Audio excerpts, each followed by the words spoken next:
Okay, so I'm just telling that, so I would be presenting the results, and as you expected, the results are almost the negative such, so you won't get anything, but I would be presenting the limits plots. Okay, so by the way, I'm from California State University, and I'm working at Atlas experiment. So as it was described many times in this meeting itself, so the standard model is a very successful theory, and it describes the experimental data very well. And with the Higgs, with the standard model Higgs boson discovery, so it fits even better. So there are many precise predictions, which are verified by the experiment over many order of magnitude. So this is one of the, at the 8 TeV, the LSC prediction with the theory and the experiment list. But this standard model has a very serious drawbacks. So this led us to motivate to look for the beyond two standard model physics at LSC, and LSC is the best place due to its the highest accelerator on the Earth. So the past 2 years have been very exciting, and with the context of the search of the beyond two standard model, so we know that the standard model Higgs is discovered, but there's no sign of supersymmetry yet. And therefore, the exotic searches have never been more relevant. And we are, at LSC, we are exploring the electroweak scale at this moment. So I will focus on the selection of those beyond two standard model searches from both the experiments, the Atlas and the CMS.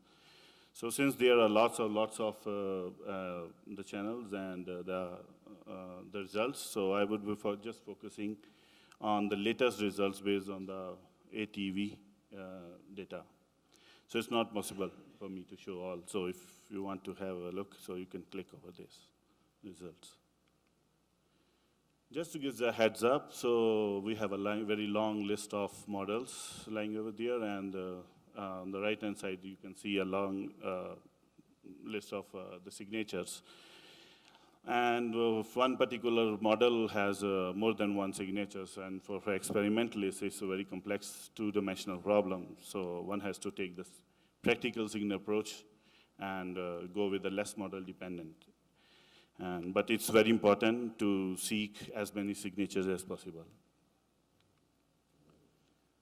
So before I start, I just want to look like how do we work, so the search strategy. So we look at the interesting signals. So it's possibly based on the model of interest. Example, the simplified models like 2000 originating from the SUSY model with S-taus. And then find the case where the beyond standard model is dominant over the Monte Carlo background. So we go for the requirement of the kinematics requirement, the event passing this kinematic requirement, and then look for the resonance in the object distribution like environment. This is like a typical gamma jet resonance plot here. So it describes that the data over the background and data fitted, and the Q star model is lying over here for description. And then we look for the discrepancy, and if we didn't get, and then we set the limits on the beyond standard model up to 95% confidence limit. So before we go, we have to understand the background also. It's very important. So the background comes mostly from the standard model. So there are two types of backgrounds: the irreducible or the semi-data driven, where the normalization is done in the dedicated control region enriched in the specific background, example, the top pair production. But one has to compromise the closeness to the signal region, stats and handling of percentage here. The another is the reducible or the data-driven backgrounds, so like the jet smearing for the multi-jets or Z plus jet background, and the matrix method for the background from misidentified leptons. So once we get the background, then we test the background in the validation region. So we define the target specific background process and without exposing the data in the signal region. So this is one of the signal region, validation region where we have validate the background with the data. So to start with the search for the supersymmetry. So beyond two standard model is supersymmetry and exotic physics. So I would be talking about the both, giving the results on the both. So this is, again, the famous plot which was shown in this conference many times. So this gives the inclusive cross-section of the supersymmetry at the ATV at the LSC. So, and we know that there are three categories of the particles. So the strong production of the gluons, so the first or second generation S quarks has because the LHC is a proton hadron collider, so it has the tightest limits for the particle which has interacted with the strong way. So its expected sensitivity we have is up to right now is 1.2 TeV. It's followed by the strong production of the third generation S quarks, S top and S bottom. So with the expected sensitivity of up to 0.7 TeV. And on the lower side of the graph, there's the electroweak production of the electrovenous, which are GNOs, neutrinos, and leptons, where expected sensitivity is up to 0.2 to 0.5 TeV. Here is the long list of the models which Atlas and, of course, the CMS also have searched around. And there's a long landscape of the models and with the mass limit threshold. So it's not possible for me to discuss everything. So I will just discuss briefly the few of the newer models or newer results from all the three categories, the strong, third generation, electroweak. So the first category is the strong production. This is the production of first and second generation S quarks and gluons, which is motivated by supersymmetry models that involve the strong production processes and cascade of decay of new particles. So as LSE provides the tightest limits, and one looks, Atlas and CMS both looks for the highly enriched signatures consist of the multi-jets and the missing ET. So I would be talking there. This is just a recent results. There are a lot of more, but I would be talking about the two results one from Atlas and one from CMS. So first is the S quark gluon searches. So in case of Atlas, it searched for the S gluons through the three main processes. One is the direct S bottom process, where the S bottoms are produced in pair and then decays into neutrino with here the Higgs. And here the Higgs is assumed to be the same as the standard models of 125 GeV, decaying into the BB bar. So in this model is highly sensitive to the Higgs going to the BB bar. And so in the end, we get the 6 B jets and the missing ET. The second model is the gluino S bottom model, where the gluinos are produced in pairs and it decays exclusively into the S bottom pair because all the other quarks, heavy quarks, they are assumed to be heavy. So it decays exclusively into the S bottom. And then in the end, we get the 4 Bs and the 2 and the missing ET. And then the third one is the gluino S top, where again there's the gluino pair production, which decays into the S bottom, and then in the end we have 4 top quarks and the missing ET. So these two models depends upon they are highly sensitive to the gluino S bottom production. So Atlas selects the event with 0 or at least 1 isolated leptons, and with the multi-jets with at least 3 bottom jets. And kinematic variables are required. They are the scene combining the missing ET, jet transverse momentum, lepton transverse momentum, and more. And after the event selection, so events are classified into 9 signal regions for sensitivity to the kinematic. This is one of the example of one of the signal region where it consists of 0 lepton, 7 jets. And this is a plot from the missing ET distribution of the data over the plotted over the background. And the 2 signal regions are also the overlaid over here. So this is after all the requirement except the requirement as shown by arrow. So no excess has been observed here in the Atlas search. The same similar kind of but complementary search, the CMS look for the events with greater than at least 3 leptons, which are very rare in the standard model. So it's considered many cases with the sign and the flavor of the lepton pairs. The irreducible background is from the WZ and ZZ. So it uses the lepton isolation requirement, and missing ET and the jet transverse momentum are the two variables which were seen to look for the signal over the background. And this is one of the example of the missing ET over in the WZ enriched control samples. So this is the data, and here the misidentified is mostly the background from the Drellian here. So CMS also interpret the third generation SUSY and rear flavoring while letting decays tau to Chambers and Higgs. So here is the summary of the S-quarks and the gluino. So a lot of complementary analysis between these two, and here I'm just showing that one of the limit plot the CMS has put on the S-lepton and next to lightest supersymmetric particles, GMSB model. Here actually the fundamental is here, so you can see that this scenario is where the right-handed mass degenerate leptons, they are considered to be the next to lightest supersymmetric particles. So this is the plot between the gluino mass and the chargino mass, the limit plot, and this is the observed limit and the solid line, and the dashed line is the expected limit.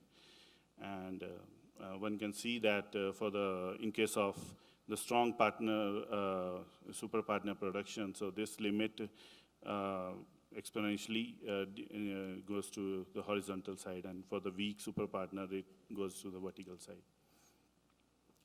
So here also the atlas has the plot from the atlas for the GBB official model, which I described just back.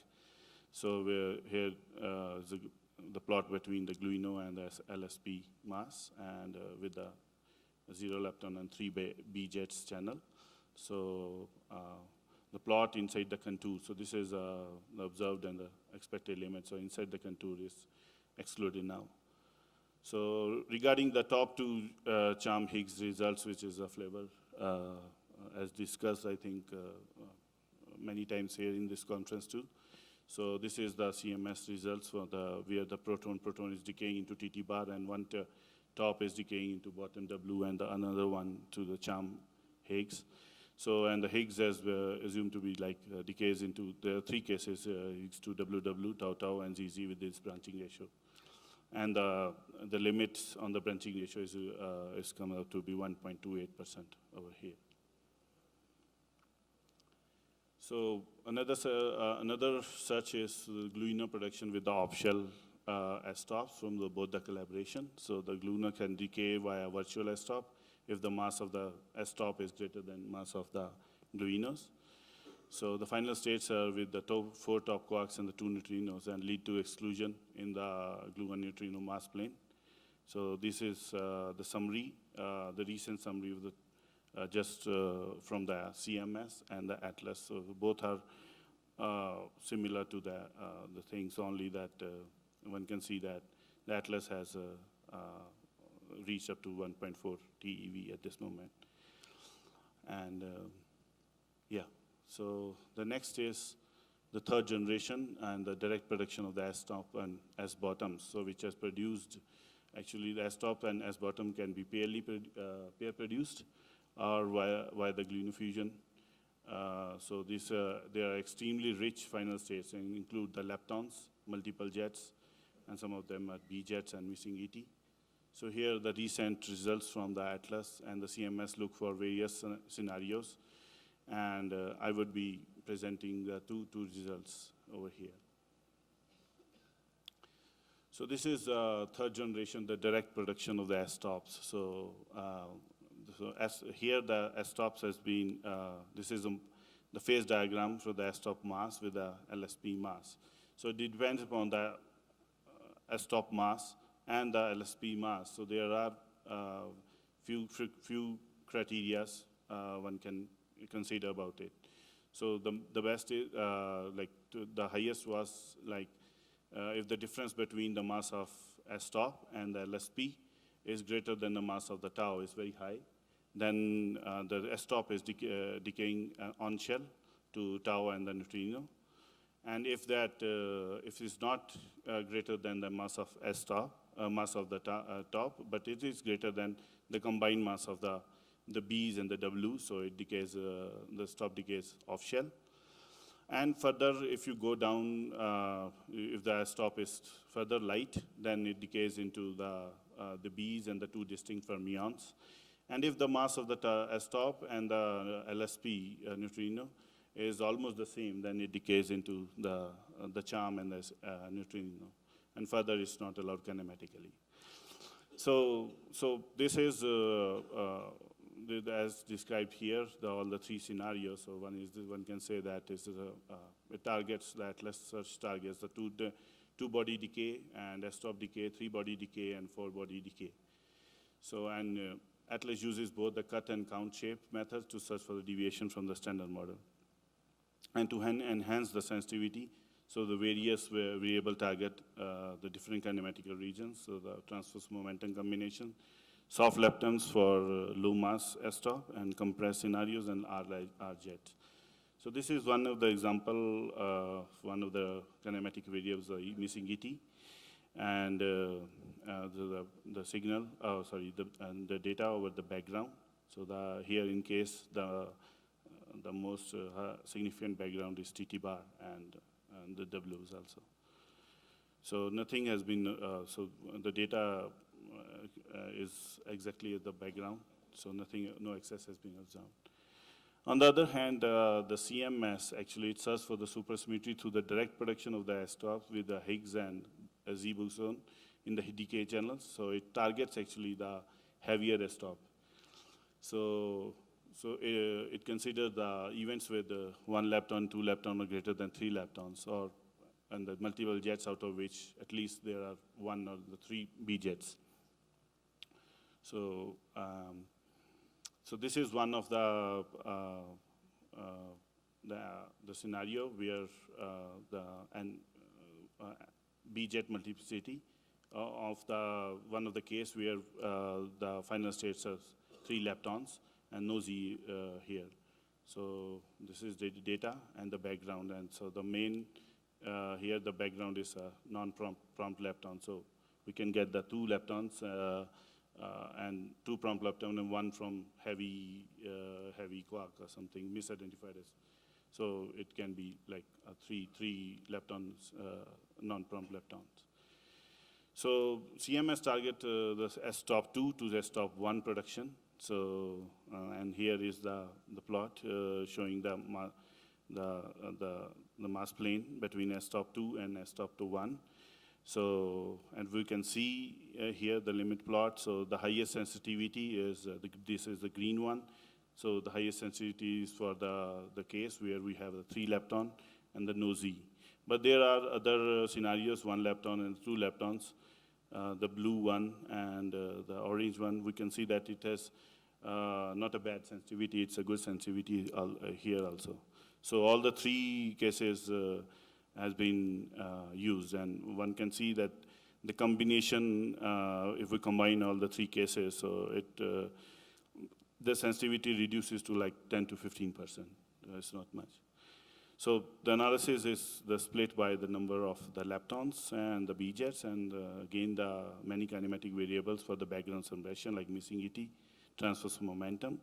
So in total, because there are many conditions and scenarios, so in total 96 signal regions have been, the signal has been looked on, and so the limits in also the limit plot in S-top 1 to S-top 2 mass plane, but it indirectly also probes the region of the S-top chi-plane mass plane. So here is the summary of the 3rd generation S-top. So as this was shown many times here also in the conference, one can see that this is a summary plot 2004 from the Atlas, and it consists of all the possible scenarios over here, the 2-body decay, 3-body decay. This is a 4-body decay. As we can see that most of the phase space actually is is shrinking. So we're not left with much space over here. So there's only a few spaces over here, but one can say that this one space here where the stop mass is equivalent to the top mass constraint. Top mass is constrained by the recent TT bar cross-section measurement. This is the signal strength of one of the paper published by the Atlas, so where the signal strength has been performed over the mass of S-top and excluded the region between the S-top and 177. So this area is also shrinking now. And regarding the similar plot is from the CMS. The only thing is that the CMS also, that's as described before, also that targeted indirectly the S-top to S-top 1 search over here. And this is again the mass plane between S-top 2 and S-top 1. And all the three categories have been defined. We are the decay S-top 2 to S-top term via Z and or via the Higgs boson. So, and these are plotted with the branching ratio of the Z boson. So one can see that higher sensitivity is through when the S-top is going to S-top 1 via the Z boson. And the least sensitivity is from the Higgs boson here. So, and this kinematic region is also already excluded because if the mass of between the S-top and S-top and the LSP is less than the mass of the Higgs. So there is another summary I can want to add this. This Atlas has results, recent results on the spin correlation in the TT bar. So it's based on the opposite dilepton channel.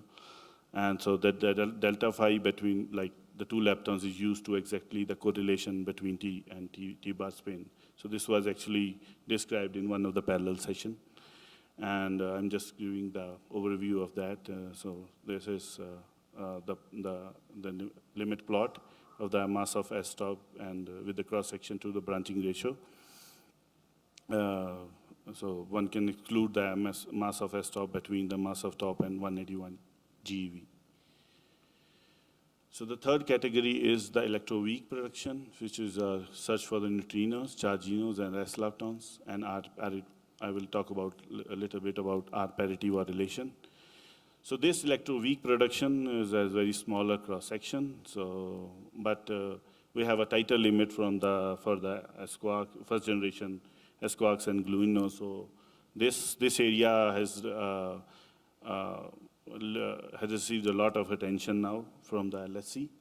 And the cross-section is very small, but it's a cross-section for electrovenous around 300 to 400 GeV is equivalent to the cross-section of the first generation S-quarks and the gluons around 1 to 1.5 TeV. So the main signature here is the isolated lepton and the missing AT. So these are the Atlas and CMS as such, quite a variety of the final states, and I would be talking about the three states. So first, from the Atlas results, so Atlas targets the direct S-tau production and the chargino neutrino and chargino decay through the S-tau. So this is how the one is the direct S-tau production, and this is the chargino neutrino and the chargino decays. And so it looks for the final signature of the 2000 and the missing AT. So this is one of the signal region. In particular, the Atlas has performed the search in the 4 signal regions.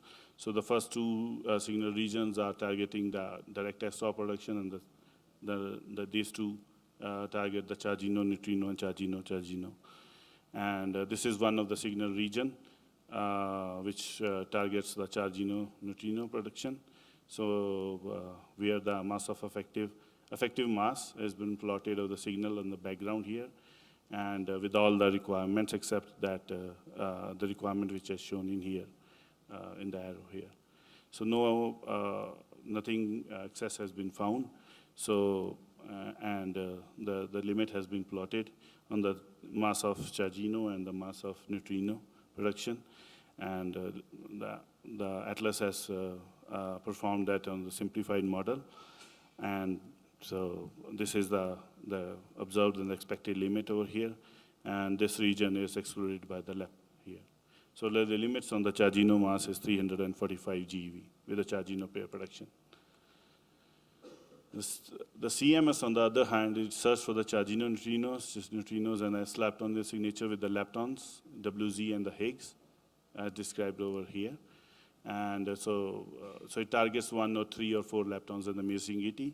So this is one of the signal region defined by the limits of the mass of the dileptons and the mass of, this is actually the events, all the events are split by the number of leptons in the bin signal region here. So out of the 3 leptons, this is the mass of the 2 leptons here, and the mass of the, so one lepton targets chargino neutrino via the WH, and the 2 lepton targets direct S lepton production. 3 leptons target chargino neutrino through S lepton, and 4 leptons interpreted in the gauge-mediated symmetry breaking. So these results actually they probe the charginos and neutrinos with mass up to 720 GeV, and S leptons up to 260 depending upon the model. So this is the electroweak summary. So both the analyses covered the wide variety of the possible decays of the neutrino. So this is the CMS one, and as Atlas has performed over a wide variety of the final states. But the most of, if you go by the shape, so the limit plot is almost similar to one, except here the CMS has the sensitivity here for the low sensitivity is from the, because it's, CMS performed the search of the 3 leptons. So decays by WZ, and one can see that the expected limit is better than the observed because there's an underproduction in the 3 lepton analysis here. So this the limits plots, it depends upon the final states. As we can see, there are lots of final states. So it's weaker for the tau leptons, and the probes chargino neutrino mass up to 700 GeV, and Higgsino mass are probed up to 210 GeV, but 380 GeV is in the GMSB model. So there is before that, I was talking about the R parity, all the signature where the R parity was conserved, but there's another search by CMS and Atlas where the R parity was violated here. So if the R parity is +1 is for the standard model, and for the -1 is for the supersymmetry. So the product of the least supersymmetric particle, it depends upon the lambda coupling here. So this is the RPV superpotential model. So this is the first 2 terms violates the lepton conservation, and the third term violates the baryon conservation. And this lambda is the coupling constant, so, and IJK is the generations. And so from the Atlas point of view, so it started the search with the 4 leptons and missing ET. So this is a very versatile analysis interpreted in electroweak, gauge-mediated, and R parity violating. So it's a very low background, so 9 signal region contains 0, 1, or 2 taus. So this is a limit plot, and next to light supersymmetric simplified model on the mass of neutrino and the BINOs here. So, and these the various colors depends upon the coupling constant. So there are many cases here, and one can say that the maximum sensitivity is when they decays into the electrons and the muons, and the limits are weaker for the decays of the taus. And also this is events before this, the mass of the neutrinos, when the mass of the BINOs, if this is less, so no events are generated over here. So the limit plot on the GLUINO, limits on the GLUINO is 1.35, and the limits on the chargino is 750. On the other hand, the CMS looked into the 3 leptons in final state, so discovered both the terms, lambda and lambda star prime.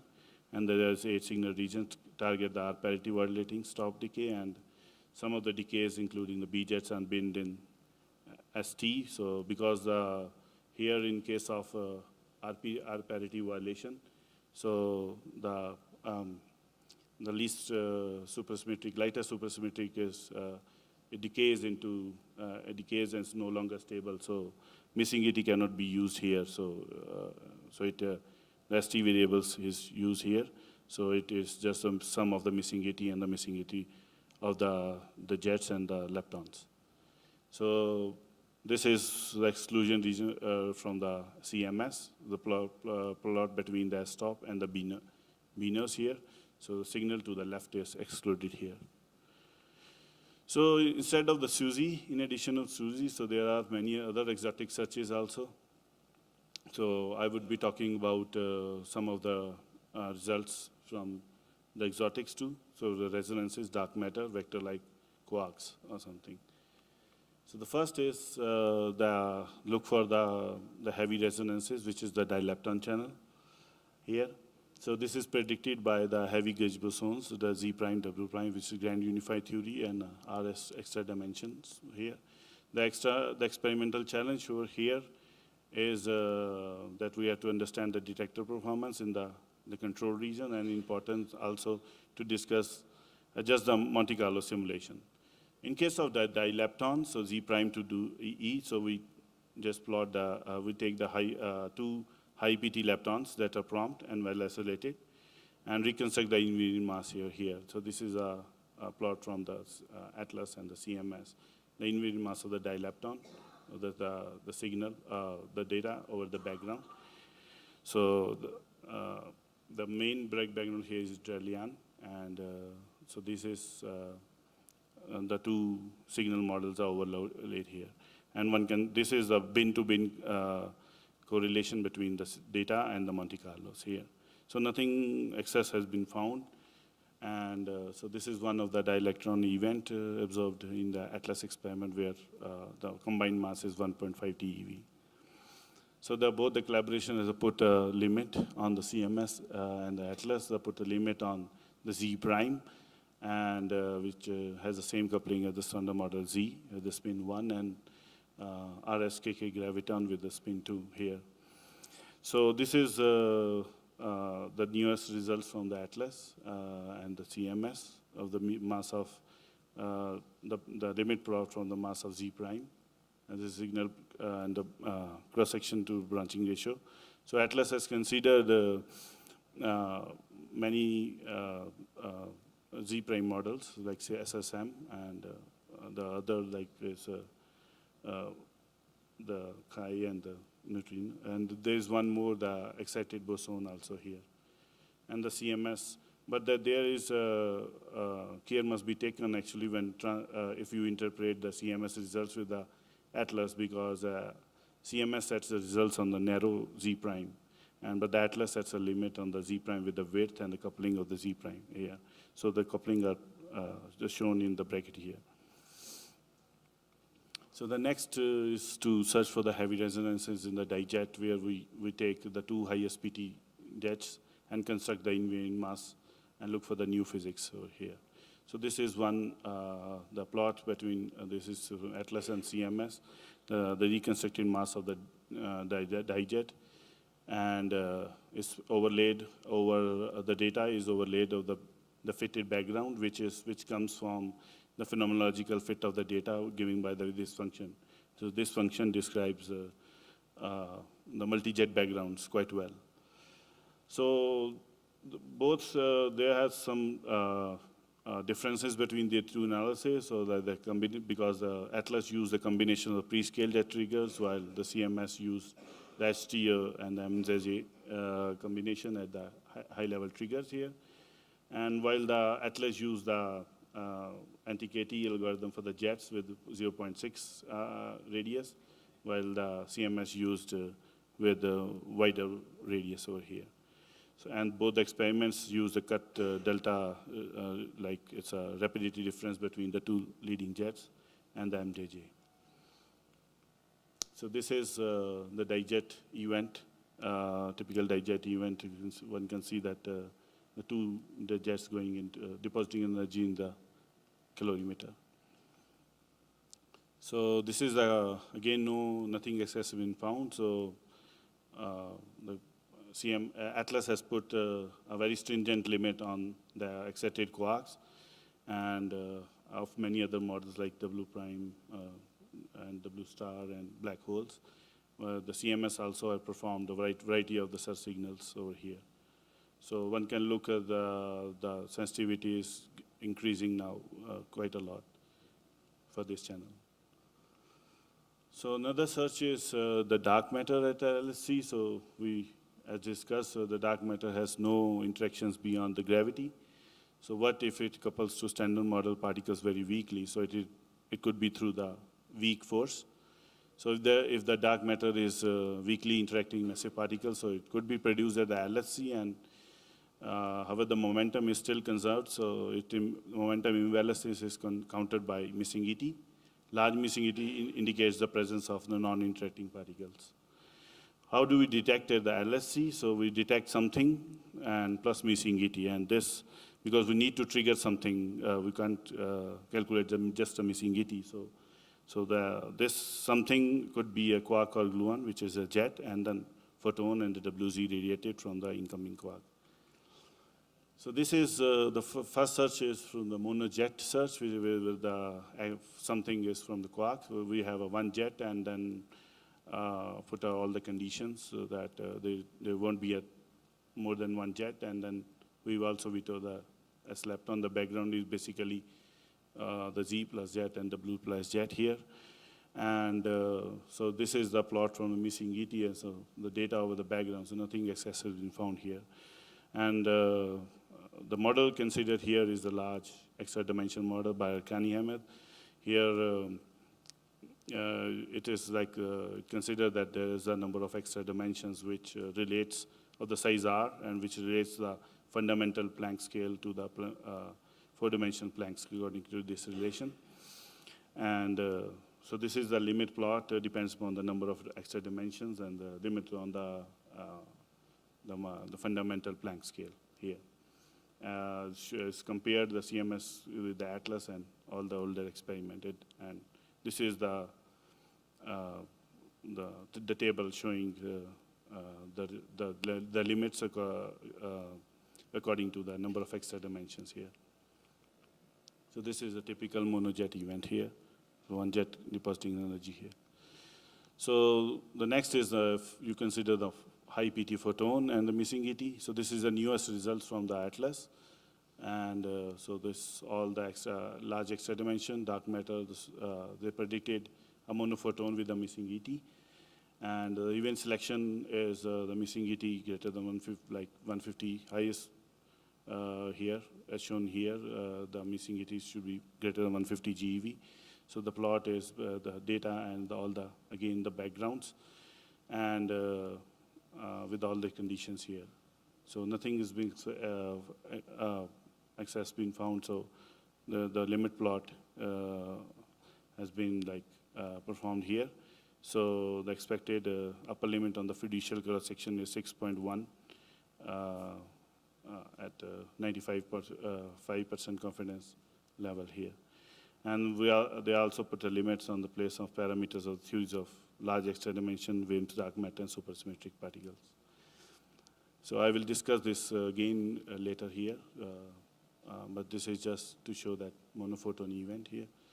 And then the interpretation of the dark matter. So we didn't get any excess, so we compare the sensitivity with the existing direct and the indirect searches. So in the case of model independent search, so the chi is only particle in the LHC reach, and the standard model chi mediators are very heavy. So one can look for the two operators, the D5 and the D8, the spin independent and the spin dependent operator here. So this is the summary plot from the dark matter. So limits on the WIMP nucleon cross section over the mass of the chi. So this one can see that for the in case of spin independent, so the CMS monojet has a maximum the sensitivity over all the mass range of M chi, while in case of spin dependent, it already crossed all the sensitivity from the another indirect and direct experiment. So this is the mono WZ operator, which has a maximum sensitivity over here from all the mass region. So the next one is the exotic heavy quark, so which is motivated by the little Higgs model and the model with extra dimensions. So this is existence of the fermionic partners of the top and bottom quarks. So this is a variable, also the variable alternative to solve the hierarchy problem. So as discussed here before my talk, it was discussed that it leads to the electroweak symmetry breaking, and it cancels the loop contribution from the top quark to the Higgs boson mass. So the mass should be at or below the TeV scale. So there is a constraint from the discovery of the Higgs boson. So the fourth generation and the quarks are disfavored because they enhance the Higgs to tau tau and suppress the Higgs to gamma gamma. But there's the other type like vector-like quarks, so like the left and the right-hand chiral transform in the same fashion. And the mass of the independent from the Higgs boson coupling, and there's no constraint over here from the Higgs discovery. There's another is a quarks with exotic charges, with just a top partner. So it doesn't contribute to the Higgs cross-section, and almost no constraint from the Higgs discovery here. So this is the recent results from the ATLAS. The vector-like quarks, the heavy quark top and bottom decays into the Z and the top and Z and the bottom. So there's no assumption of the top and the bottom branching ratio. So, and they plotted the invariant mass of the Z and the highest PT B jet. So this is mass of ZB. It's used as a final discriminant in the dilepton channel here. So, and in case of one B tag, in case of B, heavy bottom, so it's strongly peaked at the heavy quark mass and this MZB distribution. And in case of lower, in case of 2B tags, which is in case of a heavy top, so it peaks at the lower value and it's wider also. And this is a limit plot from both the scenarios as a function of mass of heavy quark with the cross-section plot, and the limits have been put on as to vector doublet. So top quark, heavy top has 735 and heavy bottom has 755 GeV. So ATLAS also performed instead of, that was a pair production of the top quarks, but this is a singly, also considered the singly produced heavy top quark as performed, as described over here. So this is also a very important analysis. So the dominant mode of, because it is a dominant mode of production at the higher masses. And it probes the electroweak coupling, the mixing with the standard model quarks. So here the analysis uses the event with high PT Z bosons decay into leptons with the B jets. And the requirement is the extra jet activity optimized to search for singly produced vector-like quarks. And so limits are used to assess here the constraint on the electroweak coupling parameter of the new quark. So these are the limit plot for the singly produced top and the bottom, and with this cross-section times the branching ratio of the Z. Yeah. Oops. Okay.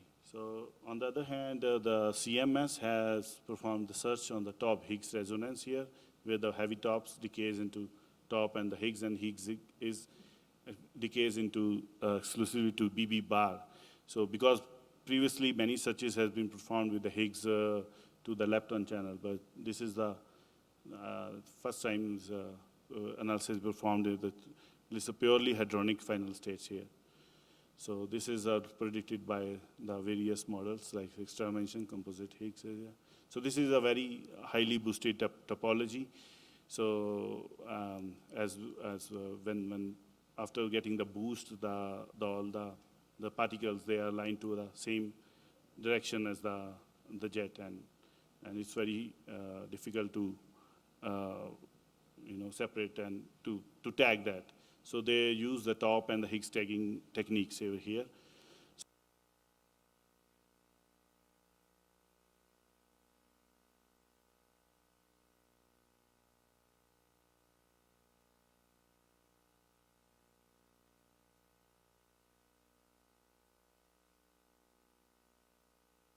Hello. Yeah. So for the top boosted top quark, so they are identified using the top tagging technique. So it uses the HEP top tagger, so which tags the subjet B tag, and there's also the Higgs boson jets technique, where it's based on, because Higgs is decaying to the BB bar, so it's tag both the B jets and unit mass of the B jets as greater than 60 GeV. So this is one example of a HEP top tagger production for multiplicity of the top tags simulated of the backgrounds here. So these backgrounds reduce very effectively using these substructure tools. So the limit, so the sensitivity variables are the HT and the mass of the Higgs, which is distinguishable signal from the background. So these variables are used in a statistical analysis limit on the heavy top production cross-section. So this is a mass of the Higgs candidate, the data over the background, all the considered masses are considered here, overlaid, and nothing has been found. So they put a limit on the mass of heavy top as a function of the cross-section. So the mass limit is for the heavy term going to tau and Higgs, top and the Higgs observed to be 747 GeV. So the conclusion over here is for the CZ, so nothing has been found. So limits are set on the strong electroweak and R parity violating scenarios using the many search reasons and analysis techniques. And also the exotics, so where the wide variety of the searches covering the Bjornstone standard model. Current results and limits are very comparable between the two experiments. So no Bjornstone standard model observed yet, but we have the run 2 starting early in the 2015, so it would be a great potential. So stay tuned for the results, and thank you for listening. Thank you. Do we have questions or comments?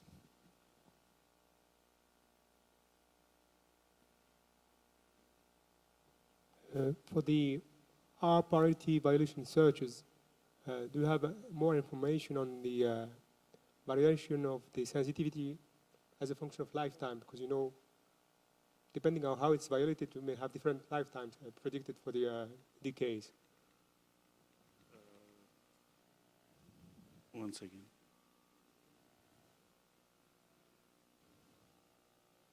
Yes. What's your question, sir? So you show some sensitivities with the masses, but we miss the lifetime information somehow. So are you aware of this in any publication? On the lifetime? Yes, the sensitivity. No, sorry, I don't have this idea.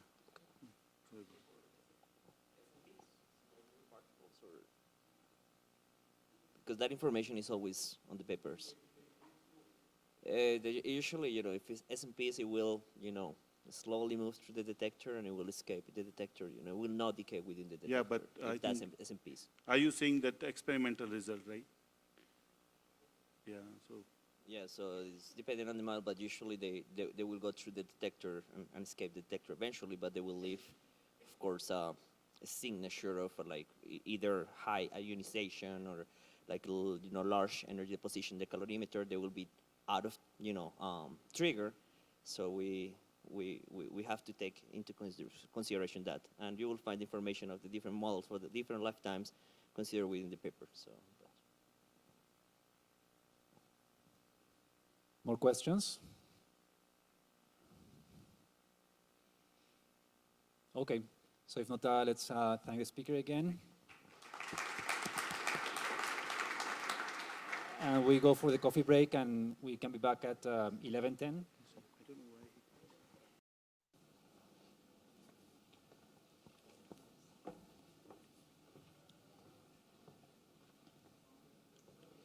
Okay, so good morning. So first I would like to congratulate the organizers and Marta and Diego in particular for this very beautiful conference here in Medellin. And I'm also grateful for the invitation to talk about the results of OJ. So, as you know, OJ is an experiment measuring cosmic rays located in Argentina. The subject one would like to address when studying cosmic rays is to understand, first of all, what they are, if there are protons, there are nuclei, there are photons, neutrinos, whatever. We would like to know where they are accelerated to these energies and how they are accelerated to these energies. In the spectrum, we see some changes. We would like to understand what is the reason of the changes in the slope of the spectrum. Also use them to understand the hadronic interactions at energies which are well beyond those that are reached at accelerators. Also understand how they propagate from the sources to us, the effect of magnetic fields, the effect of the CMB in the propagation, whether there are neutrinos and photons produced in these processes, and so on. So these are the kind of problems we have. And all this we have to try to understand just looking at three things, which is the spectrum of the cosmic rays, try to learn something about the composition, and looking at the anisotropies in the arrival direction.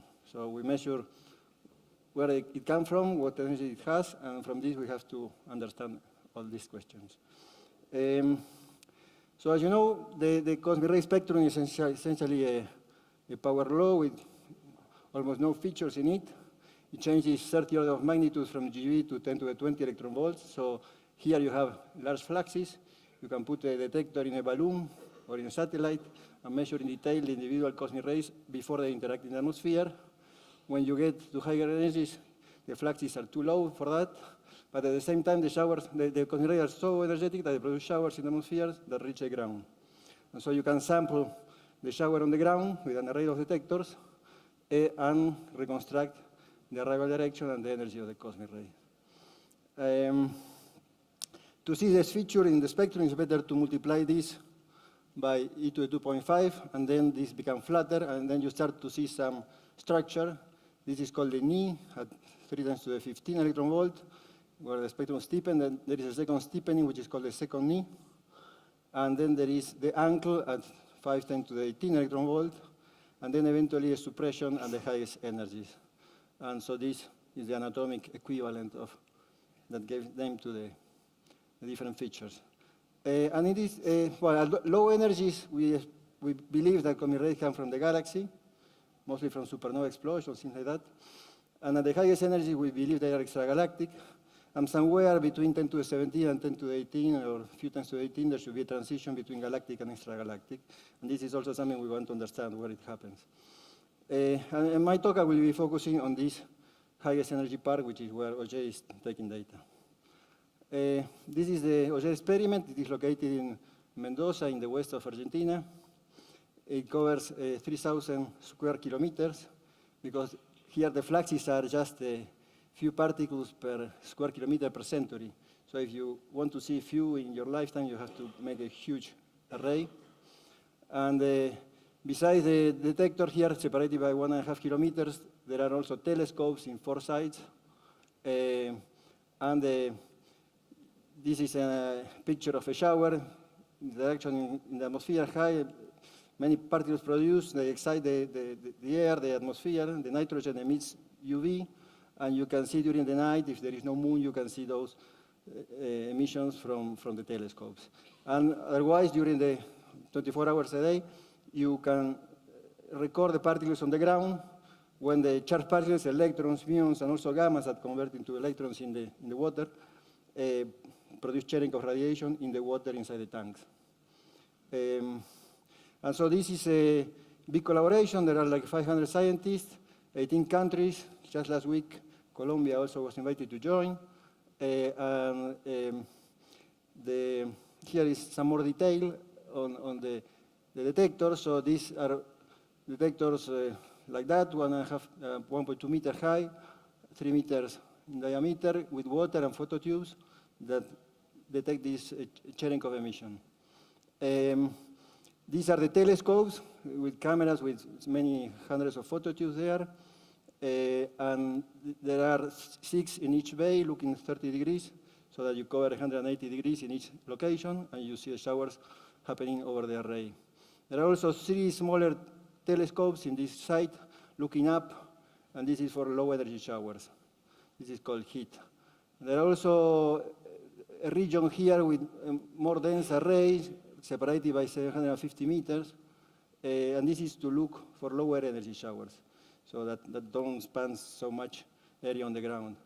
So this smaller array can go down to 10 to the 17 or even less electron volts. And then here in this region also there are some muon detectors buried underground. So this was when the muon detectors were deployed. These are scintillators. This hole is then covered with the earth, and in order to attenuate the electromagnetic part and see only the muons.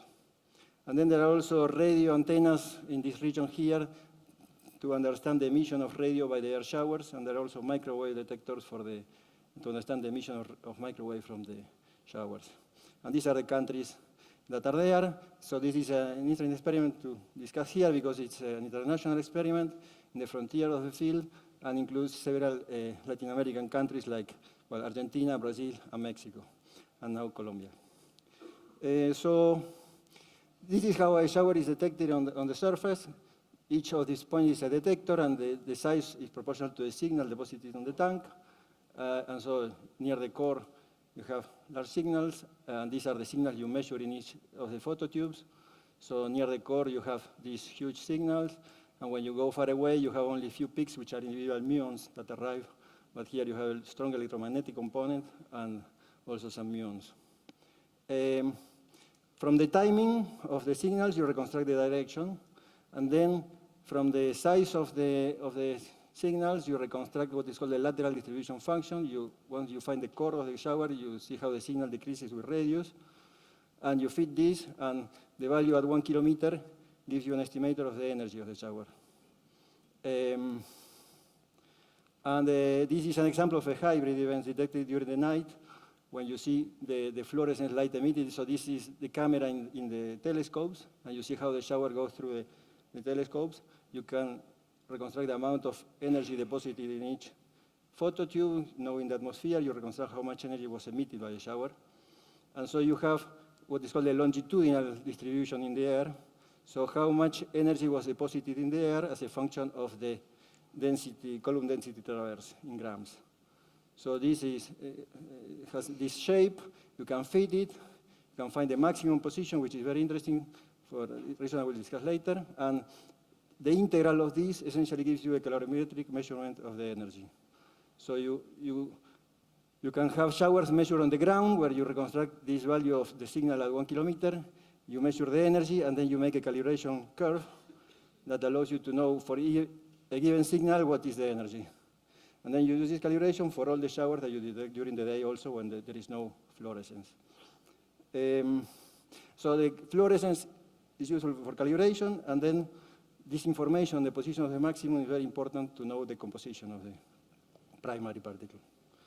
There is another array in the northern hemisphere, which is a telescope array. It's in Utah. It is 4 times smaller than Auger, more or less, and also it has scintillators instead of water Cherenkov detectors, as detectors. And essentially, it only looks to 45 degrees in zenith. We look up to 60 or even up to 80. And so typically, we have a statistic per year of 6 times more than telescope array. And there have been other detectors in the past. The previous one, the biggest one, was Agasa in Japan, 100 square kilometers. And then in Utah, there were these first pioneer experiment on fluorescence, which were fly size and high res, with 2 telescopes. So just some words about what is a shower. No? A shower in the air is not very difficult from a shower you can produce in a laboratory. So the simplest case is that of electromagnetic showers, where you have a photon that will interact and produce a pair. Then the pair will be strung with a photon. The photon will split again, And so in each generation, you double the number of particles. And so the number of particles grows exponentially. Until at some point, the electrons are of low energy and they start, the losses by ionization become relevant. And so the shower starts to attenuate and eventually dies off. So the position of the maximum of the shower depends logarithmically on the energy of the primary shower. And the number of particles you have in the maximum is typically of the order of 10 to 11 if you have a 10 to 19 electron volt shower. So this is a huge number, the number of particles at the maximum. And the position of the peaks move with the logarithm of the energy. In OJ, we are not detecting photons. We are mostly detecting hadrons, so protons or nuclei. So the showers are different because when you have a proton hitting the atmosphere, it will not produce two particles. It will produce huge number of particles, mostly pions, but also maybe other ones. But typically, you produce 100 pions or something of this order at these energies. This is called the multiplicity of the hadronic interaction. And so, of these pions, the pi zeros decay into photons and produce an electromagnetic shower, which is like the one I just discussed before. But the charged pions continue and reinteract like an hadron, producing again 100 pions. And they repeat this 5 or 6 times, producing many pions. All the pi zeros go to electromagnetic stuff, and the charged pions at some point have energy of tens of eGeV and will decay before interacting. And this way they produce muons and neutrinos. So 90% of the shower goes into electromagnetic part, and the remaining 10% goes to muons and neutrinos. And in OJ, we detect the electromagnetic part and the muons.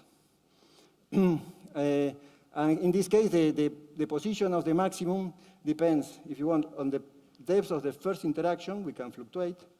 And so it depends on the cross-section of the particle with the air. And also depends essentially on the development of the first interaction of the pi zeros that decay with these energies and produce an electromagnetic shower which reaches a maximum at this point. So here in the position of the maximum, there are information on the proton-air cross-sections and the multiplicities. If you make this a little bit better, it also depends on the inelasticities of the interaction. So there is dependence on the hadronic models. If you have a nucleus, essentially you can think, for instance, that an iron is 56 nucleons. So it's like having 56 showers of lower energy. And so this is an example of many simulations of iron showers. And you see all of them more or less have the same maximum because it's an average of 56 showers, what you're seeing. So they don't fluctuate much. A proton, here in red, has more fluctuations in the maximum because the first interaction can fluctuate a lot. And it's more penetrating than an iron. And the gamma will be more penetrating and more fluctuating than either of the hadronic cases.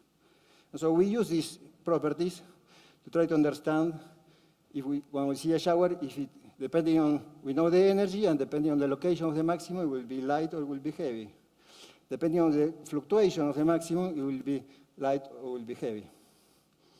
And so people have measured this position of the maximum as a function of the energy in many experiments along the times, and you see that all the results are in between the expectation from iron and protons. There are no photons, essentially.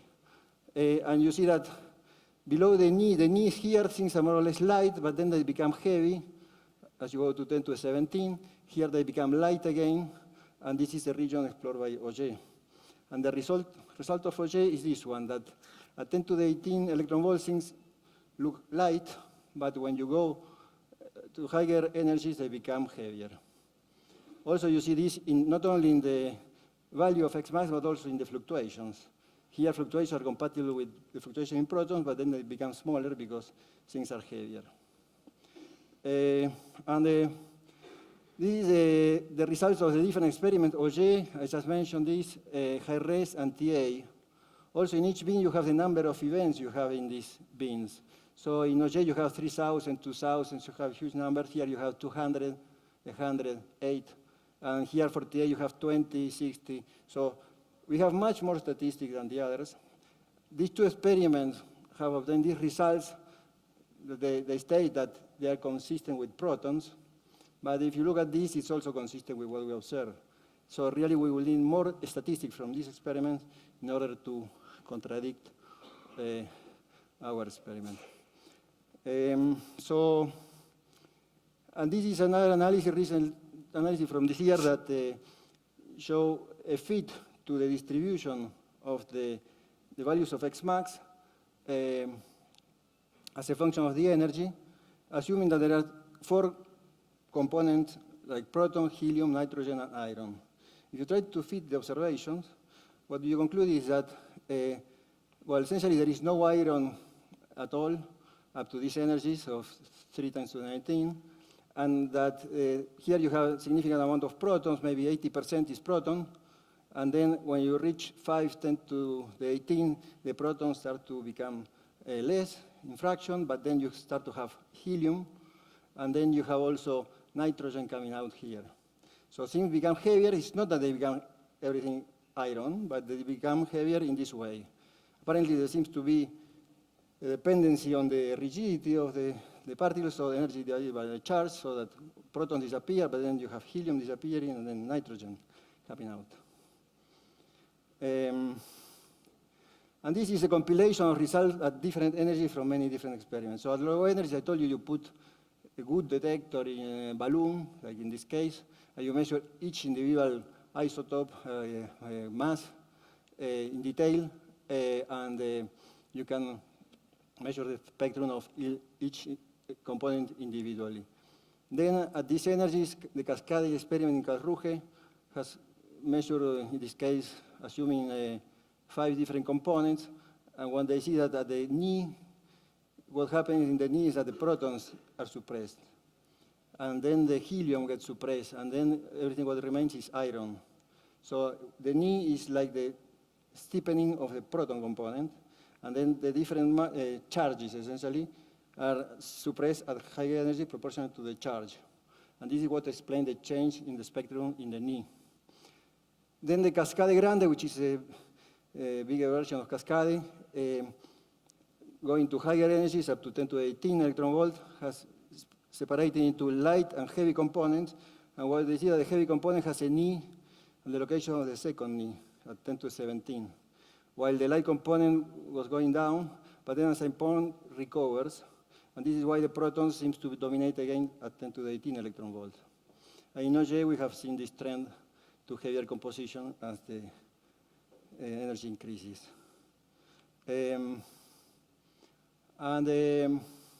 Another interesting point is this, the dependence of the hadronic model. There are different hadronic models, like here you have EPO, Sibyl, Cuchet. These are different modelizations of the hadronic interactions.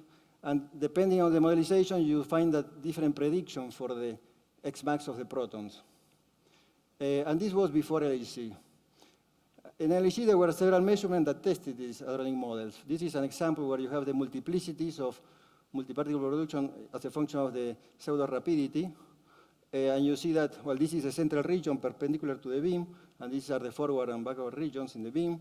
And you see that at 1 TeV and 2.3 TeV, observations were more or less consistent with prediction, but already at 7 TeV, you see some models fit the data and some models don't fit the data. So these models have to be retuned in order to reproduce these results. And once you retune them, you see the predictions more or less converge and have much smaller spread than before. So this is also a nice interaction between LHC physics and cosmic rays. And another thing that was measured at OJ is the proton cross-section at energies of 50-something TeV in the center of mass. And this is done by looking at the distribution of Xmax as a function of, so the histogram of Xmax values. No? This is in a narrow range of energies around 10^18. And you see this is the distribution of observed values of Xmax. And the tail here, so large Xmax values, should come from protons, because protons are more penetrating than nuclei. If you look at this thing, if the cross-section was larger, for the first interaction, we'll expect this to be steeper. A smaller cross-section will make this flatter. So from this slope, you can measure the cross-section. And from this measurement, you get this value here in red, which is consistent with expectation from the model. So we don't see anything anomalous in the cross-section of protons with the air. Well, I should say more details on these results on composition were discussed in one of the parallel sessions by Cecilia Harne, and you can look also at her talk. Well, now going to the spectrum. After the CMB was discovered, there was an important prediction by Grace and Sepin and Kuzmin that was that the protons going through the CMB should, at some point, if the energy is high enough, interact with the photons and produce pions. This is called the photopion process. In this process, a proton will lose 20% of the energy in each interaction. And so if you have a proton of very high energy, as it travels through the CMB, you will lose energy, and after traveling 200 megaparsec, you will always be below this energy, 6 × 10⁻19 electron volts. So this means that if the sources are far away, you will not get high energy particles beyond these energies, so above this, because they will lose the energy in the trip. Beyond this point, the energy losses are much smaller because it's just for pair production and where the inelasticity is much smaller. But there is still an effect here. And this pion will decay into photons, and this charged pion into neutrinos, and so there are also associated production of photons and neutrinos from this process that you could expect to observe. If the particles are heavy nuclei, like the case for iron, what happens is not that they produce pion, but they split, they photodisintegrate. So you start with a heavy nucleus, start losing mass, and it arrives like a light nucleus. You only see the fragment at the end. And so again, no matter what is the initial energy, after you have traveled 200 megaparsec, it will be below 6 × 10⁻19. So this is a characteristic energy where you don't expect to see much thing cosmic rays if they come from far away. And this is what we observe in OJ. So this is a compilation of results from the infill, from the surface array, from hybrid events. There is a clear angle here at 5×10⁸, and then when you reach 4×10⁻19 electron volt, it starts to decrease a lot. The suppression with respect to extrapolation of a power law is more than 20 sigma, and so this suppression has really been established. But the fact is that we don't know what causes the suppression, because this is, for instance, an example of the prediction in red for protons, where you expect this suppression. If you have iron, you will expect this other suppression here. You have uncertainty from the systematic determination of the energy where the data may be shifted a bit, so you can explain this in both cases. We know from the composition measurement that cosmic rays tend to be heavier, so probably neither of these solution is also good. If you try to fit also the composition, you tend to favor a scenario like this one, where you have, again, several different suppression for different components. Things go from proton here at 10⁻18 to heavy stuff at the highest energies. And with this process, you can reproduce the observed spectrum. And so probably the composition is mixed if you want to explain both the spectrum and the composition observed in OJ. I told you that there are also in this GCK process, if cosmic rays were protons and were attenuated by the CMB, we will expect what are called the GCK photons. These are photons of 10⁻18 electron volt energy, more or less, or more. And OJ have looked for photons, trying to find very penetrating showers with no muons, and we don't see any, or we don't see many at least. And there are upper bounds on the fraction of photons, which are, we already excluded several scenarios like these lines here, which were exotic scenarios for production of cosmic rays from decays of topological defects, things like that, where you produce a lot of photons also. But the range where we expect photons from the GCK to be is this one, and so we are still far from it.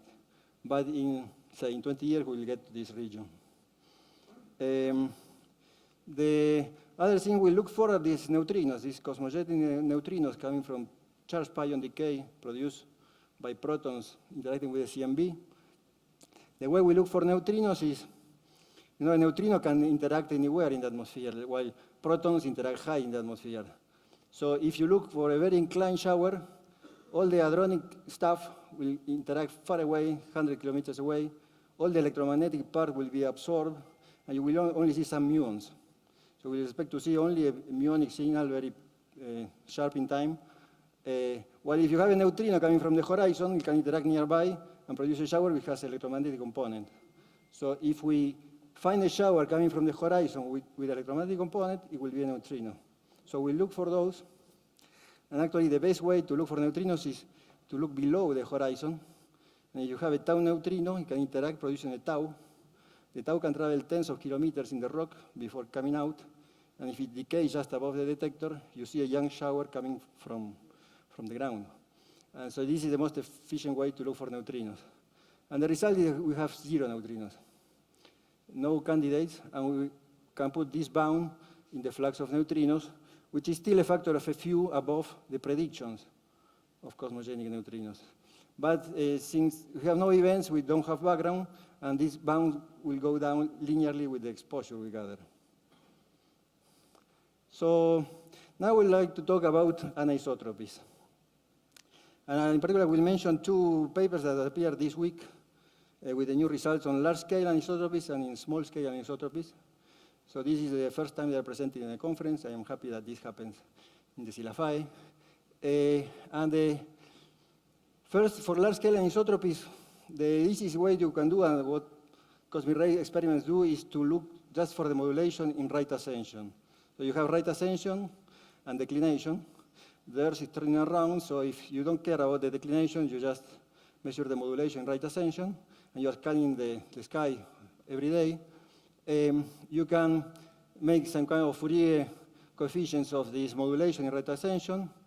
K will be 1 for the dipole, 2 for the quadrupole, and so on. And actually, we have this is weighted by some ways W, which take into account that the Auger exposure is not running for 24 hours a day in a complete with all the detectors. But sometimes there are detectors that don't work, and so there are dead times. And so we have to account for this dead time because otherwise we could get a systematic modulation because of the dead times of the array. If you have a dead time when you're looking at part of the sky, we don't get signal there. So these corrections correct for that. From these 2 coefficients, you get the amplitude and the phase. And then you can reconstruct the perpendicular component, so the equatorial component of the dipole. If you look at the amplitude for k equal to 1 in the modulation rate ascension, and you normalize by the average cosine of the declination of the events. We also have to correct for other things, like the weather affects the showers, because when it is hot, the air is less dense, and so the showers spread more laterally. And so the signal at 1 kilometer will be higher when it is cold. And so you overestimate the energy when it is hot, and you underestimate the energy when it is cold. And this, if you're looking above the threshold, will tell you that at the noon you see more cosmic rays than at the night. So we have to correct for that, and also for geomagnetic effects. And when you do that, you get these results that the amplitude of the equatorial dipole as a function of the energy has this behavior. This dashed line is where you expect that 99% of isotropic skies will be below this line. So if you are above, you are at 1% from so you are 90% outside isotropy. And what you see that here nothing happens, but when you go above 1 eV, of the 4 beams, in 3 of them you are above the 99% expectation from isotropy. Another interesting behavior is that you look at the phase of this right ascension modulation. At low energy, it's pointing at 270 in right ascension, and this is where the galactic center is. So things seem to be coming from the direction of the galactic center. And when you get to 1 eV, the phase changes and it goes to the opposite direction. So things come from outside of the galaxy. And this analysis was done 1 year ago with considering events up to 60 degrees in zenith. And this is a general bounce from low energies, IceQ, IceTop, where the amplitude are 10 to the minus 3, up to the results of Auger, which are between 1% and 8%, something like that. By the way, we excluded the claim from Agasa that they were saying that we observe a dipole of 4%. We don't see that. And This result also challenges I told you that at 10 to 18 seems cosmic rays look light. They seems to be protons. If they were galactic, the galactic protons will come more or less straight from the galaxy, and you will expect to see a huge dipole in the direction of the center of the galaxy. These are the upper bounds, so they cannot be galactic. And the quadruple is the same. So if cosmic rays are protons, they have to be extragalactic, already at 1 eV. Well, we also reconstruct the dipole in 3 dimensions using spherical harmonics, and they tend to point to the south. And this is the transition from 270 to 90 degrees in rate ascension that I mentioned before. So the new result of this week is the following, this paper in the archive, where on one side we included events up to 80 degrees in zenith, so we increased the statistic by 1/3. We also added 1 more year, and also, consider 2 energy beams between 4 and 8 eV and above 8 eV, because below 4 eV we cannot use the inclined sample. And what we get is that the amplitude and rate ascension increase in significance. So it's now at the 4 sigma level, and so the probability of this amplitude is 6 × 10⁻⁵. And this reinforces the previous finding. So this is the result of the coefficient in Rayleigh. You see a 4% anisotropy in this energy beam above 8 eV with this probability. And this is the histogram of the distribution in rate ascension of the events.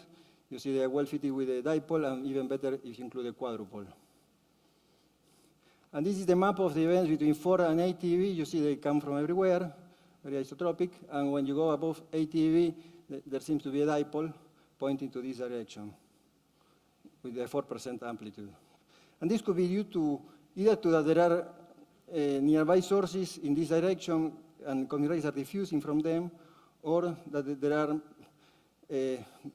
many sources, but more in one side of the local distribution than in the other. And we know that the distribution of galaxies nearby is anisotropic. That's why we are falling towards the great attractor, because there are more galaxies in one side, and that's why the CMB has a dipole, because we are falling there. Here is not because we are falling, but because there are more sources there that produce this anisotropy. If we go to higher energies, so say above 40 eV, this is what I will discuss now. We expect that the trajectories become straighter. This is an example of the galaxy with the magnetic field of the galaxy, and we look for cosmic rays of energies of 10 to the 18 electron volt. You see they get trapped in the magnetic field that goes along the spiral arms, and when they arrive to the Earth, there is no information on the original direction. But if you go above 10 to the 19 electron volt, the trajectories become straighter. And if you go to 10 to the 20, the deflection may be just 2 or 3 degrees for protons, and higher by a factor of Z for nuclei of charge Z. So going to the highest energy gives the hopes of making astronomy. And if you look at the sky, this is a radio map. You see the galaxy, and there are several spots here which are supernova remnants or pulsars, things like that. And this is where we believe the low energy cosmic rays are produced.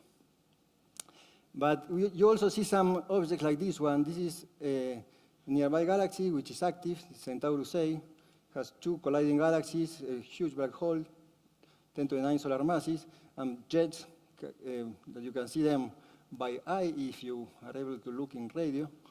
And these are other AGNs, and these are good candidates for acceleration of ultra-high energy cosmic rays.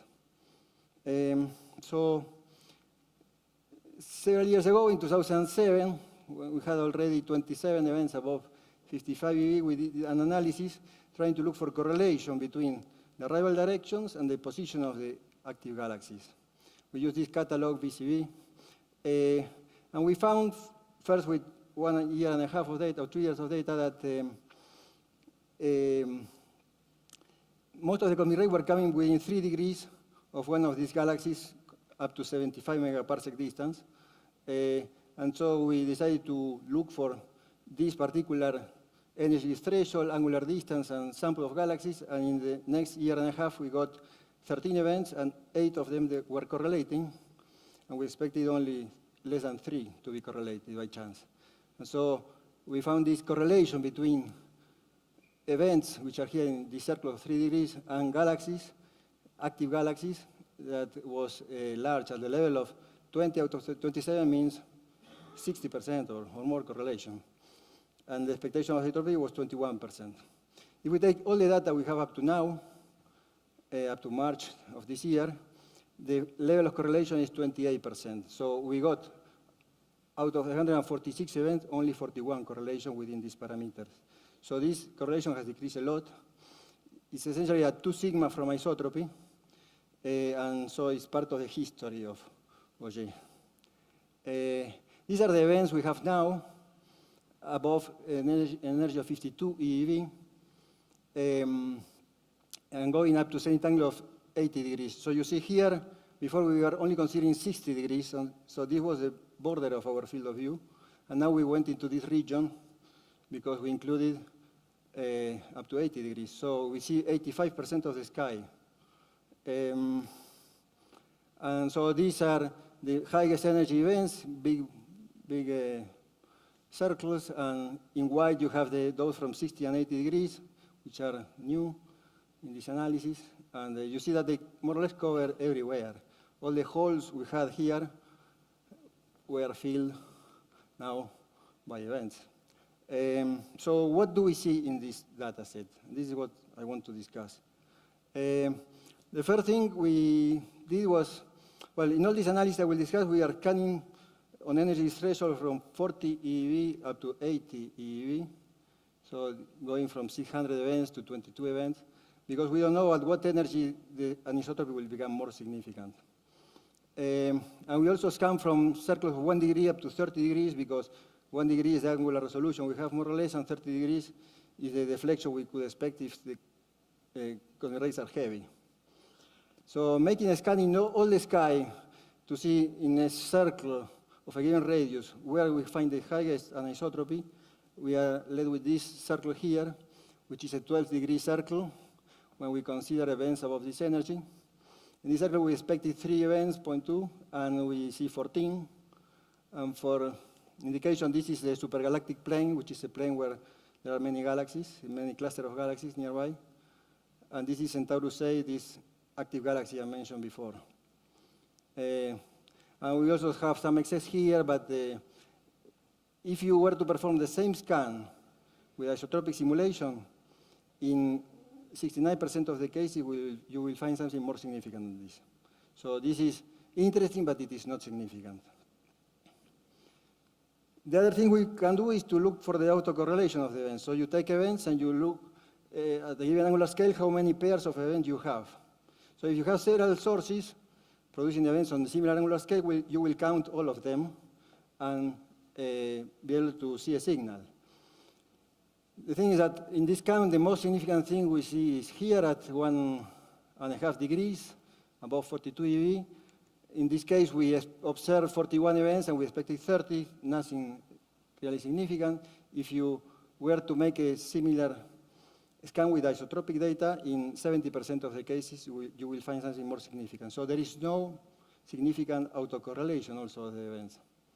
So this high degree of isotropy may be due to the fact that the cosmic rays are heavy, so they deflect a lot, or also that there are many sources, not just 2 or 3 sources, but we have several sources contributing, and so this makes the sky very isotropic. We don't get many events from every individual source, but we get some events from different sources. So again, the other thing we look was correlation with the galactic center, so looking around the galactic center if there is an excess or not. And this is the significance of the excesses, and you see that for any energy threshold, we don't see anything in the galactic center, and we don't see anything in the supergalactic plane, also looking around the plane. So this means that the cosmic rays are not galactic, unless they are deflected by 100 degrees. When we look around the supergalactic plane, we see some small excess, 2 sigma excess in all the energy beams. But again, this is not significant, but if it were to grow, it will indicate that things are coming from the galactic plane. So These were analysis without any assumption on the possible sources. Now we did also analysis comparing the arrival direction with catalog of sources. So, and we consider three particular catalogs. One is catalog of galaxies, measuring the infrared, the two MRS, two mass redshift survey catalog. There are like 40,000 galaxies within 200 megaparsec. This could be sites for gamma ray bursts, for instance, or for high spinning pulsars or things like that that could produce high energy cosmic rays. Then we look at these active galaxies, and we look at two samples, one measuring X-rays. These are typically huge black holes in the center of spiral galaxies. And we also look for radio galaxies with jets. And these are huge black holes in the center of elliptical galaxies. So these are complementary catalogs. And we also scan on the maximum distance up to which we consider the objects, from 10 megaparsec to 200 megaparsec. So the first analysis with the two-mass catalog, we look at what distance of the objects we got the most significant indication of anisotropy, and it happened for 90 megaparsec. And in this particular point of 90 megaparsec, what we find is that this is a fraction of simulation having more pairs than the data. If we go above 52 eV and angles of 9 degrees, in this case, only 1.5 10 to the minus 3 of the simulation have more pairs than the data. And this is a map we get. These are circles of 9 degrees around each of these. In this case, there are like 10,000 galaxies. So in this region, there are many galaxies. This is a supergalactic plane. You see how these dense regions follow the supergalactic plane. And we go some excess, expected 20,000, we see 23,000 pairs. But a more significant excess in isotropic simulations is found 24% of the time. So it looks interesting, but at this point, since we have looked in angles, thresholds, and distances, we don't get a significant result. If in the future we were to look with these fixed parameters, and we get 10 to the minus 3, well, this will be an important signal, because in the future we will not scan again on these parameters. The other case was that of the agents in Swift, and the minimum now is deeper, is 10 to the minus 4, more or less, or even less, but it happens for 1 degree angles and 58 electron volt EeV energies.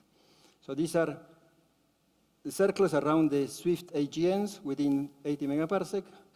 And you see here you have many matches within 1 degree between an event and an IGN.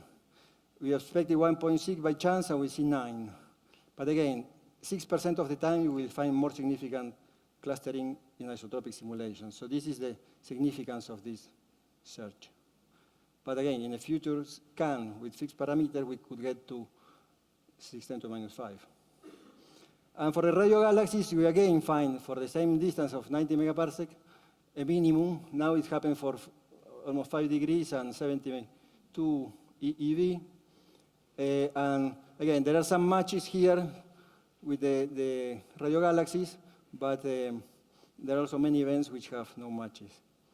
And the probability is 8%. And then we did something, yeah. How much overlap is there between these catalogs? Very little. But so, no. Between this one and this one, there is almost no overlap. Let's say 10% of the objects may be in common. Centaurus A is a case which is in the two catalogs. But most of these, I told you, one come from spiral galaxies and the other from elliptical galaxies. So they are different. But all of these are contained in this one. This has 40,000 objects, and it contains, actually the redshifts of these two are obtained from the other one. So the other thing we did was the following. You know, when you have an AGN, particles are accelerating near the core, and the maximum energy you can get should be proportional to the magnetic field you have in the object. And so we expect some correlation between the maximum acceleration and the magnetic field. But also the magnetic field, since all the emission is by cyclotron radiation, essentially, is correlated to the luminosity of the object. So if you want to have a high energy, you need to have a very luminous object, intrinsically luminous object. So, and even if you put numbers, if you want to get to 100 eV for a proton, you need a luminosity of 10 to the 45 Earth per second. And these are the luminosities of the objects, for instance, in Swift, as a function of distance. And you see that the nearbys can be very dim, and you see them anyway, but if you want to see the brightest one, you need to discard these ones. And so what, and also, well, this is a typical spectrum of an AGN. And for instance, in BAT, in the Swift satellite, we measure this band. So we only measure a part of this. But in principle, it will correlate, the luminosity on X-ray will correlate with the total luminosity and hence with the maximum energy. So what we did is to consider a scan on the intrinsic luminosity of the object. So discarding this, discarding that, and keeping only the high luminosity objects. And the result is the following. Again, scanning on the distance to the objects and the luminosity of the objects, the most significant point appear there. If we only are left with the very bright AGNs, so 10 to the 44 means only these few objects here, up to 130 megaparsec. And in this case, we see a very clear signal here at 18 degrees and above 58 eV. In this case, the fraction of simulation which are more anisotropic is 2 × 10⁻⁶.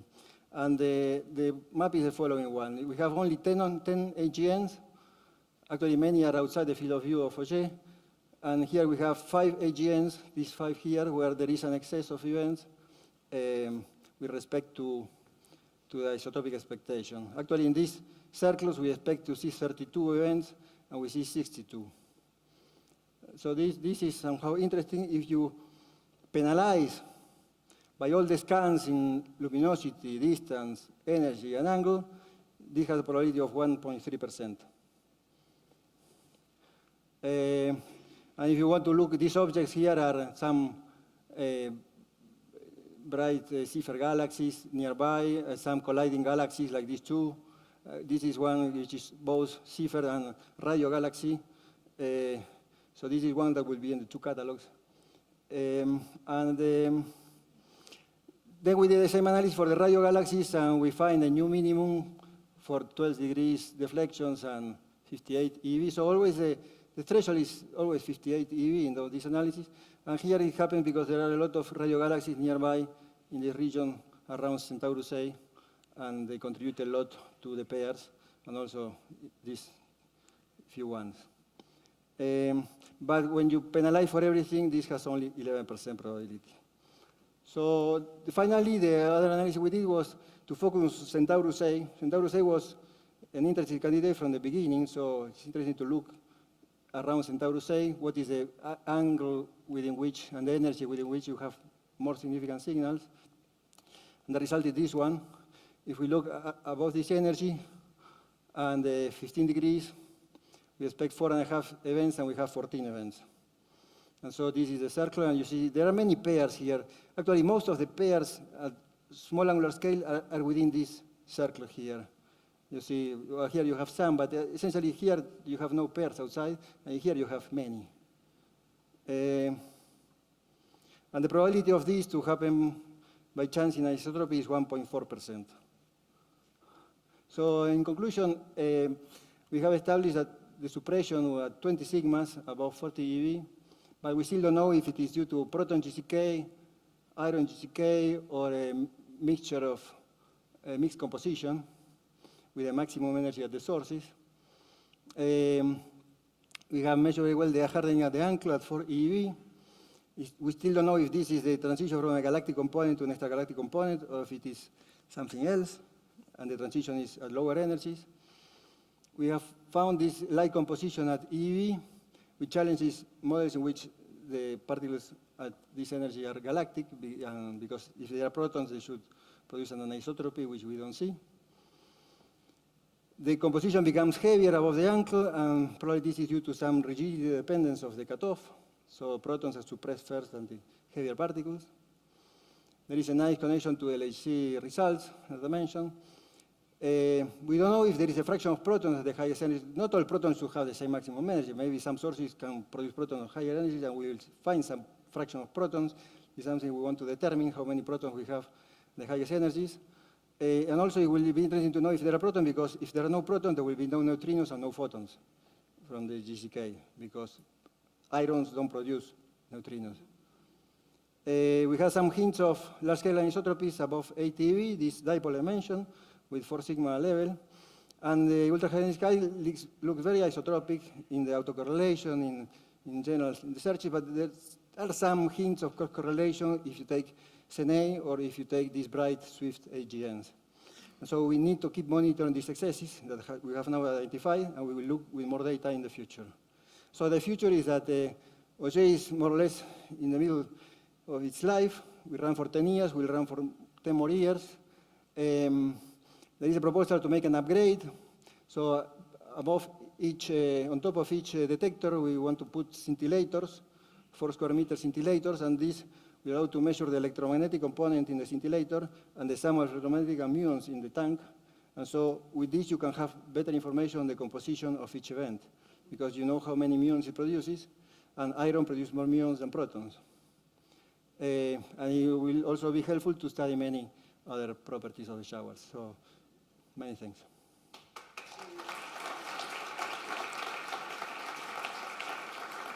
Thank you, Esteban. Do we have questions?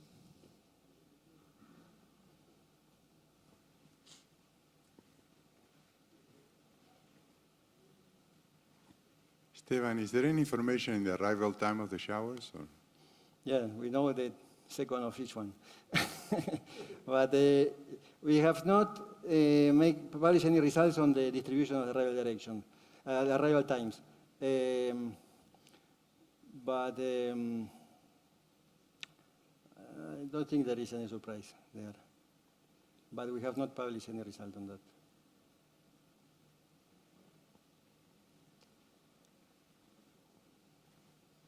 So I have a couple of questions concerning the GZK region. So there, the telescope array and Auger seem to be telling rather different stories. Yeah. So I wonder whether you had any comment on that. Yeah, I don't have a plot. Well, I should have put it in the as a backup. But there is a problem in the calibration of the energies of the two detectors. For instance, you know, Agasa in Japan had a huge number of events above the GCK cutoff, and they actually claimed that there was no GCK cutoff. Now, Telescope Array has a similar detector as Agasa, but they also have fluorescence telescopes. And so they are able to calibrate the energy. And what they have found is that they have to rescale the energy determined a la Agasa by 25% down. So this can somehow explain why Agasa was seeing more events, because they were over stating the value of the energy. Now, between Telescope Array and Auger, there are also differences in the calibration. We use, for instance, different fluorescence yields, so to translate from the light you see and the energy of the shower. And this is something of the order of 14% difference. Then there is another difference in the estimation of the invisible energy of the shower, so how much energy goes into neutrinos and muons that you don't see in the shower. Taking all these things into account, there is a difference of like 7%, because the other one goes in the other direction. And so this will, using the same parameters, will make the two spectrum become closer. Anyway, the difference is larger than that, observed. And in particular, TA has, well, I don't know if I,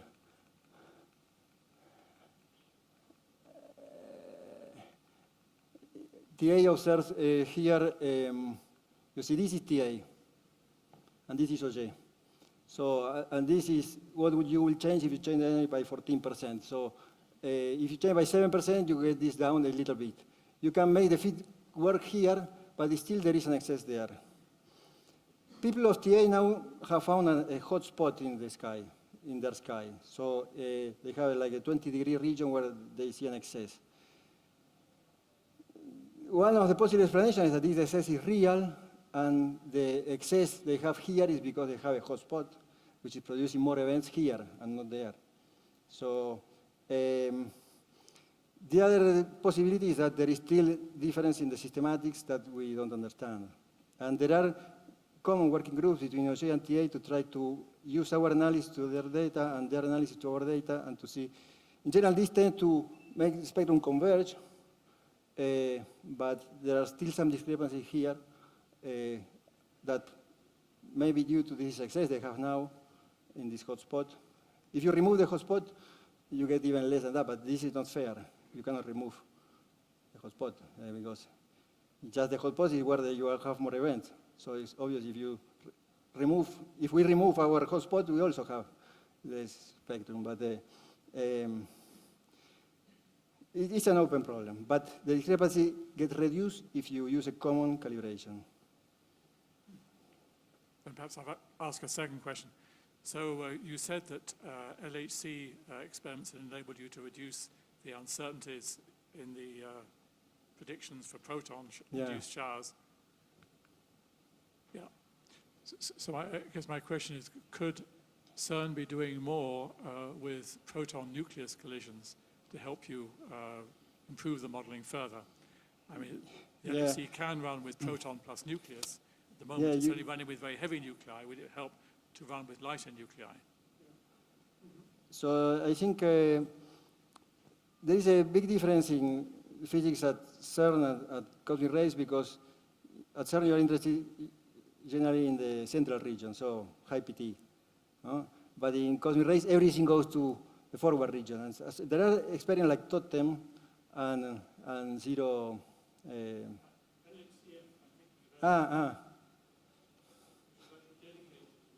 Yeah, so all the forward physics is relevant for cosmic rays.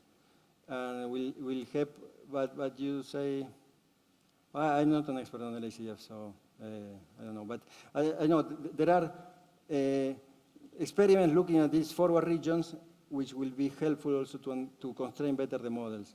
I just mentioned this plot here, but there are other results from Totem and from the other experiment looking in the forward region. No, it's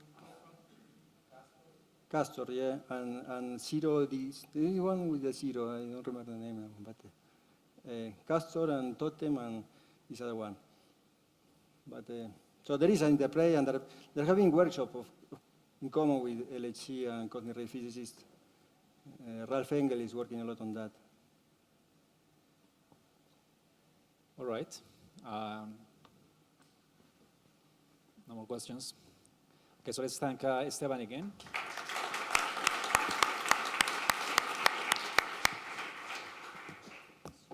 And we move on to the Andes experiment. Professor Osvaldo Civitarese will present. ¿Está trabajando bien entonces? Okay. Okay, so I'd like to thank very much and very warmly to Marta and Diego and all the other organizers for the beautiful working conditions and very enjoyable attentions we have received during the workshop. So it's really very nice to be here. Okay, so I'd like to present, the proposal for the Andes Underground Laboratory. So I'm going to speak on behalf of the Andes collaboration, which is actually being coordinated by Javier Bertú from the Atomic Center in Bariloche, Argentina, and then has Claudio Di from Chile, Joao, which is here from Rio, and Juan Carlos Olivo from UNAM, and myself from La Plata, Argentina. So the topics were, one is referring to in presenting the proposal, will of course cover, all the open problems in the very exciting frontiers or boundaries between particle physics and astroparticle physics and nuclear physics. That is, the electroweak interactions coming from, say, neutrino physics, double beta decay, and then neutrino properties oscillations, and then dark matter, and so on. Of course, it will be, I mean, more than 1 hour needed to go by all these points, but essentially all the underground laboratories have, in one sense, one of these two items as the main subjects to develop. Well, I mean, so we can have as examples the Gran Sasso laboratory, which has, I mean, it's really a very successful history, an example in the organization of this type of experiments. And then the development of technologies which aim essentially at what's called, I mean, this emerging field of astroparticle physics, which practically runs from neutrino physics to all the possible dark matter candidates. So cosmic radiation, as you very well know, is the primary source of events at the surface of the Earth. And the number of events is huge. The energy is also extremely large. So for all those rare experiments where you have a counting rate of about, say, 1 event per year per kilogram of material, all those events are, I mean, a very dangerous background for you. So there where you like to go as far as away as possible for these sources of noise for your experiments. And then, I mean, this very beautiful physics we have been here along the week about the cosmic rays and so, as Esteban was talking just in the previous talk about the Auger experiment, or I mean the telescopes in Sierra Nevada and the other experiments like HO. I mean, they are surface aimed experiments where you like to catch as much as possible for the cosmic rays. And then if you think of the cosmic ray as a noise, so the composition of those events will be for any cubic meter of a detector. I mean, those huge numbers in here. And you see the ratio between the number of muons and the number of neutrinos goes to 11 orders of magnitude and 15 orders of magnitude if you're talking about supernova neutrinos. So then you like to go very deep underground to reduce as much as possible this number and to gain order of magnitude for detecting those rare events. So most of the underground laboratories are placed in the northern hemisphere. And none of them is actually in the south. So Andes will be, in this respect, I mean, the first major facility. And there are already some sort of attempts done in the region, like the South Africa measurements done back in 1965 by Rines and Company. And then in Argentina, it was the experiment conducted by Frank Avignon and Company in Sierra Grande. There was an iron mine in the south. I mean, they were looking for signals for dark matter coming from the recoil in San Germanium detector. And there was a very, very, very small scale experiment. And then in Brazil was the experiments by Lattes, and in Chile, it was, I mean, a kind of proposal to work in the Teniente mine for this type of experiment. You see, working in a mine is very difficult, you know, not only because of the, I mean, of the disposition of the mine, the geometry, but also because all the leftover from the activity, which are in somehow dangerous for the other activities like placing detectors. So the planet Agua Negra tunnel is seated here in the middle of the Argentinian Andes, and is connecting, say, Chile and Argentina under an already existing surface cross. So then the history of the proposal is by now, I mean, almost 10 years old. You see, after so many conflicts, boundary conflict between Argentina and Chile, the two countries agree in finally settling down all their differences and increase as much as possible the number of tunnels and passes between them. So in 2005, it was presented a pre-feasibility study for the construction of the tunnels. And then the presidents of Argentina and Chile were signed up in 2009, the kind of general agreement that soon was converted into a law by both parliaments. Then in 2010, during a Mercosur meeting, the okay for the construction of the Agua Negra tunnel was given. And then in 2011, the amount of $800 million was allocated for the construction of the tunnel. And then again in 2012, then the then president of Chile and Argentina already signed an international agreement where those actions for the construction of the tunnel are explicitly included. Then in January 2013, it was a call for the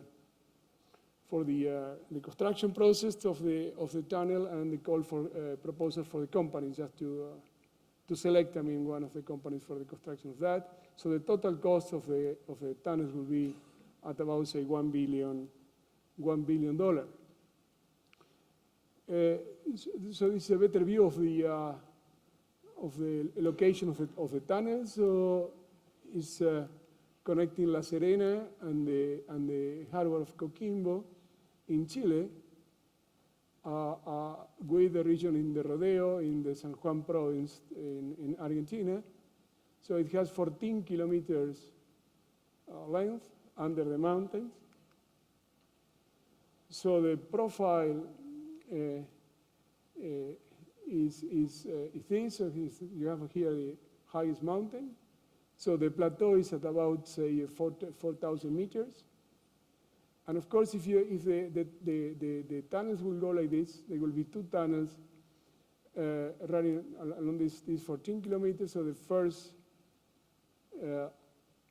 place to think about, I mean, to construct a laboratory was just at the border, at about 4.5 kilometers from the Chilean side, where the mountain has the highest altitude. And it represents something like 1,700 meters of rock, which is the equivalent of 4,850 meters of water equivalent. So with the actual timetable, the tunnel will start next year, and the construction will last for 8 more years. They will start from the Chilean side. The tunneling machines have a pace of about 1.5 kilometers per year. So hopefully, I mean, they will work in parallel, and they will dig in these two tunnels. And as I'm going to show you, the laboratory, the Andes laboratory, will be next to one of these tunnels.